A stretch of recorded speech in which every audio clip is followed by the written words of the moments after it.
안녕하십니까. 알갈국의 유호입니다. 앞서서는 이름 없는 영웅도의 김정화 씨를 중심으로 해서 그가 출연한 영화들을 쭉 소개시켜 드렸었는데, 이번에는 제가 북한 영화를 처음 보면서 처음에 홀딱 빠졌었던 첫 배우, 꽃파는 처녀의 홍영희를 중심으로 한번 이야기 드려볼까 합니다. 이 꽃파는 처녀의, 내가 지난번에도 그렇고 오늘도 그렇고 소개해드리는 독특한 것이 이 배우들의 특징이 다 그게 첫 작품이라는 겁니다. 영화계에 발들여갖고 처음 배우로 찍은 영화인데 그 영화에서 다 주인공으로 출연했고 뿐만 아니라 아주 대작인 된 대박난 작품을 소개시켜 드리는 겁니다. 이름 없는 영웅들이 그렇듯이 이 꽃파는 처녀 역시도 홍영희가 이제 1972년부터 찍은 거니까 이거는 17살 때 72년도에 찍은 영화인데 지금 2022년 50년도 아닙니까? 50년 동안 홍영희가 많은 영화에 출연을 했죠. 출연했는데 그가 찍은 영화 중에 가장 대작이 바로 이겁니다. 이름 없는 영웅들의 김정아가 영화 속 배우의 이름인 당시 역할의 이름은 순위로 이름이 알려져 있듯이 홍영희는 이 영화의 역을 맡았던 꽃분이의 이름으로 알려져 있습니다. 북에서는 꽃분이 그러면 곧 홍영희입니다. 수은이 그러면 곧 김정화 이러듯이 어쨌든 꽃파는 처녀라는 이 작품 자체는 원작이 김일성 주석입니다. 김일성 주석이 1930년 만주에서 항일운동하면서 인민들에게 반일의식을 키워주기 위해서 독립사상을 키워주기 위해서 창작한 작품이에요. 그리고 그것이 이제 당시 연극을 통해서 인민들에게 독립의식과 항일의식을 고취시키기 위해서 만들어진 작품이고 이것이 72년도에 영화로 만들어진 겁니다. 물론 그 전에 이제 혁명 가극으로는 계속 만들어져 있는 상태인 거고 지금도 뭐 북의 유명한 혁명 가극 중에 하나죠. 최고 유명한 가극 중에 하나입니다. 근데 영화로는 꽃파는 처녀가 만들어서 1972년도에 만들어서 당시 또 이 영화가 얼마큼 잘 만들어졌냐면 까르로 비바리 영화제 나와서 특별상을 받습니다. 당시 특별상이라는 거는 이 업저버상 같은 게 아니에요. 그런 상이 없었는데 당시 심사위원장, 북쪽 자료위원 심사위원장은 대상으로도 부족하다. 쉬운 말로. 까르로비에 그것보다 더 큰 상을 줘야 된다 해서 특별히 만든 상이다 그래서 특별상을 받은 이 작품입니다. 꽃파는 처녀는. 그 정도로 유명한 작품이고요. 그래서 이것은 이제 분단도 아예 항일혁명 시기에 만들어진 거니까, 그런 겁니다. 그리고 물론 이제 그 이후에 이 홍영희는 많은 영화에 출연을 해요.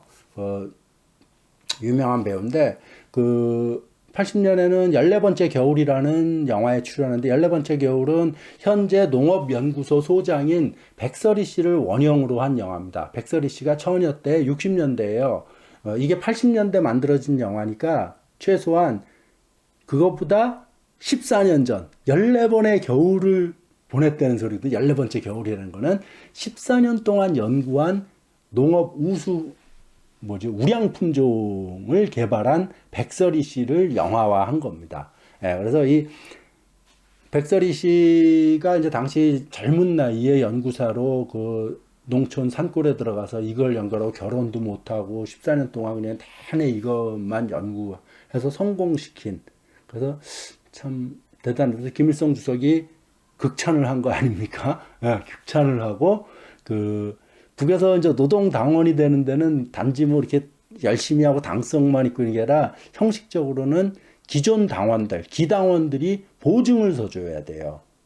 쉬운 말로 연대보증을 서줘야 되는 건데 보증이 2명이 필요합니다. 하나는 기관에서 서요. 그가 청년동맹이면 청년동맹장, 동맹원장 뭐 이런 식으로 직맹이면 직맹위원장 뭐 이런 식 기관에서 한 명은 사람이 써요. 개인이 쓰는데 이 개인의 보증을 백설이 씨의 노동당 보증을 누가 썼냐면 김일성 주석이 썼습니다. 내가 보증해 주겠다.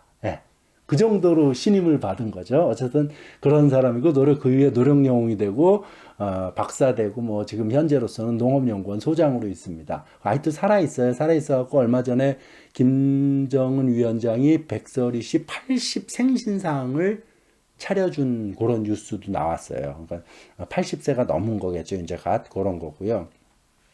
근데 요 영화가 이제 80년에 만들어졌는데 80년이면은 당시 조선노동당 6차 대회가 있을 때예요. 조선노동당 6차 대회 80년에 있고 30몇 년 동안 있다 최근에 이제 7차, 8차 대회 막 있는 거 아닙니까? 어쨌든 이 6차 대회 때 이 14번째 겨울을 창작한 사람들이 창작단을 그 당대회에 초청해 줘요. 예. 그래갖고 당시 보면은 그 인터뷰를 보니까 그 홍영희 씨가 김일성 주석도 김정일 위원장 차 있는데 좋은 작품 만들었다 하면서 노래를 이 주제가가 봄을 먼저 알리는 꽃이 되리라예요. 봄을 먼저 알리는 꽃이 되리라가 이 영화의 주제가인데 홍영희 씨가 그 현장에서 만찬장에서 이 노래를 부른 겁니다. 사람들 차 이렇게 노래를 부르는데 문제는 홍영희 씨는 전혀 너무 긴장해서 그런가 보죠. 틀렸어요, 박자를. 박자를 틀려하고 뒤에 주의자들이 바짝 긴장했는데 김정일 위원장이 이게 원래 4분의 4박자인가 뭐 그랬는데 8분의 6박자로 바뀌었다 그러더라고요. 그래서 아니 김정일 위원장님께서 저렇게 부르는 것도 오히려 더 설득력 있고 호소력이 있다. 오히려 8분의 6박자로 합시다. 이렇게 돼서 그 박자가 바뀐 노래입니다. 이 노래가. 예. 어쨌든 그런 에피소드가 있다고 홍영희 씨가 인터뷰할 때 그런 말을 하더라고요. 노래가 참 서정적이고 좋아요. 저거 김정일 위원장이 참 좋아하는 노래라고 북에서는 최근에도 막 소개를 해요. 특히 고난의 행군 때 어려웠잖아요. 어려울 때 이 노래 제목 자체가 그런 거 아닙니까? 예. 봄을 먼저 알리는 꽃이 되리라. 그래서 이 노래를 참 즐겨 불렀다고 합니다. 예. 그래서 요거에 관한 김정일 위원장과 이 노래에 관련된 그 음악 편집 소개물들도 그 북에서 방송하고 이러더라고요. 선분길에 새겨진 잊을 수 없는 노래 그러면서 이 봄을 먼저 알리는 꽃이 되리라는 이 노래를 소개한 것도 있고요. 예. 그리고 일단 돌아와서 홍영희 씨는 이제 꽃 파는 처녀, 14번째 겨울 그거 말고도 우리는 묘양산에서 다시 만났다라는 이 남녀 애정물이라 그래야 되나? 남녀가 이렇게 만나는 그런 건데 참 여기 자본주의 사회의 남녀가 만나는 거하고는 참 다르다는 걸 아마 직접 보시면 느낄 수 있을 겁니다. 예, 제가 일일이 설명드려봤자 그런 거고 참 저는 아름답게 봤어요. 이 영화는 우리는 묘양산에서 다시 만났다. 예. 요 영화도 참 재밌습니다. 한번 보시기 바랍니다. 그리고 이 밖에 한 지대장의 이야기는 이제 항일 일제시대 얘기예요. 일제시대 때 민족주의자, 홍영희가 민족주의적인 성향을 가진 학생이었죠. 그 다음에 홍영희 쉬운 말로 남자친구, 애인인, 이 사람 둘이 민족주의적 시각을 갖고 있다가 이제 점차 무장투쟁으로 성격이 변해져가고 인식을 달리하게 되는 그 과정, 이런 것들을 영화로 담은 게 한 지대장의 이야기인 거고, 은비녀라는 영화는 제일동포 조선신보 분국장을 하는 여기 따면 지국장이죠. 한 지국장이 끝까지 그것 자체가 자신의 애국적인 행위인 거고 그 사람을 모델로 만든 영화예요. 요거는 총련하고 조총련 쪽 있죠. 총련 30돌로 그 총련 영화 제작사하고 같이 합작으로 만든 겁니다. 예. 여기서 이제 조선신보 분국장의 딸로 홍영희가 나와서 아버지를 이해하고 결국은 홍영희 역시도 나중에 아버지의 대를 이어서 조선신보 분국장을 해요. 나중에는. 그런 이야기예요. 또 제일동포 사회를 이해하는데 꽤 도움이 될 겁니다. 요 은비녀. 제일동포에 관한 영화들은 또 좀 몇 편 더 있으니까 그건 나중에 또 따로 한번 소개시켜 드리겠습니다. 그리고 홍영희가 이제 여기서 남쪽에선 특히 유명한 영화는 많이 알려진 영화죠. 하다못해 노래방 가면 노래도 있죠. 우리 남쪽 노래방에 노래로 등록되어 있습니다. 심장에 남는 사람. 네. 심장에 남는 사람, 인생의 길에, 인생의 길에, 상봉과 이별, 쭉 이렇게 나오는 그 노래가 있는데, 이 심장에 남는 사람들이라는 이 노래가 있는데, 이 노래뿐만이 아니라 똑같은 제목의 영화가 있어요. 심장에 남는 사람들.